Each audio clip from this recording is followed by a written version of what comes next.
د ټولګټو وزارت د ارغنداب نړول شوي پلونه رغوي. د کندهار د ارغنداب په رود دوه لوی پلونه چې د طالبانو لخوا پر ماینونو تخریب شوي وو د کندهار د ټولګټو ریاست لخوا بیا رغول کیږي. څو میاشتې وړاندې د کندهار په ارغنداب ولسوالۍ کې د جګړې په ترڅ کې د کوچنیو پلچکونو ترڅنګ طالبانو دوه لوی پلونه هم په موټر بمونو تخریب کړل چې اوس یې د سروې چارې ترسره شوي دي او د بیا رغونې چارې هم پیلیږي. د کندهار د ټولګټو رئیس بشیر احمد وایي د دغه پلونو سروې کړې ده او ډیر ژر به یې د بیا رغونې چارې پیل شي.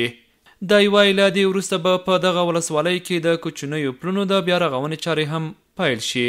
فعلا د تعدین د پله د سروې لپاره راغلي چې د ریاست جمهوریت په هدایت او د وزارت مقام په هدایت سره د جدي هدایت دی چې د ولایت مقام ورس په جریان کې دی د همدغه پله سروې هم کوو چون دا ډیر مهم دي. دا پلونه د عمومي لارې دي. کوشش کوو لومړی د دغو پلو ترمیم ژر تر ژره وکړو او پلونه جوړ کړو. د ارغنداب ولسوالۍ د انکشافي شورا رئیس حاجي محمد وایي په ارغنداب ولسوالۍ کې طالبانو د خلکو شتمني او هغه عام المنفعه ځایونه وران کړل چې دوی به یې په 10 کالو کې نور هم جوړ نه کړي.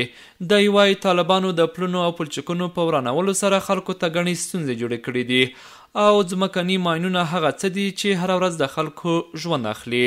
د طالبانو اوله ستونزه خو به زه تا ته دغه یاده کړم په زرو انسانان دا چې روان دي عاجزې کشنیان لویان ټوله دغه چې روان دي. هغه اولنۍ ستونزه یې دغه د پله پټاوېدل دي.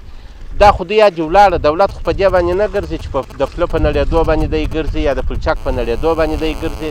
دغه زموږ هغه د 10 کالو د 10 کالو لاسته راوړنه د خاورو سره را خاورې کړله. دا چې اوس جوړېږي بیا بېرته موږ هغه عادي حالت ته دغه کوو ډېر وخت نیسي. خلک هم وایي د پلونو له نړولو وروسته خلک ناروغان او ښځې له ګڼو ستونزو سره مخ دي.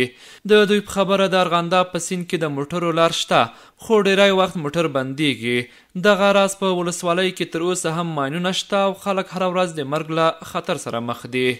ارغنداب ته موږ ولاړو ورور دغه اوس رالو دا رقم په خواري راواړو کوره د ملي اردو والا ودان چې موږ په ټیلو په ټمبو راواړولو ډېر د ضلالت ژوند دی پر موږ باندې نه دی. دغه پل چې نړولی دی موږ بیخي په تکلیف. لا هم ارغنداب ولسوالۍ کې زیات ناچاوده ماینونه شته.